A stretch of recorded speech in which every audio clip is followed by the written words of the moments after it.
يلا بينا نتعرف على أعمار أهم أبطال مسلسل الخائن. أول حاجة قيس الشيخ، عمره 48 سنة. نادين عمرها 43 سنة. عماد الزين عمره 53 سنة. الدكتورة جمانة عمرها 38 سنة. سالم عمره 32 سنة. خالد الشباط عمره 29 سنة. ميرام علي عمرها 31 سنة، اللي كانت قايمة بدور تيا.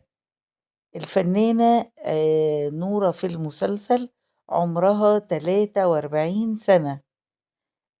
سلافة سلافة معمور، اللي هي قامت بدور الدكتورة أسيل، عمرها 46 سنة.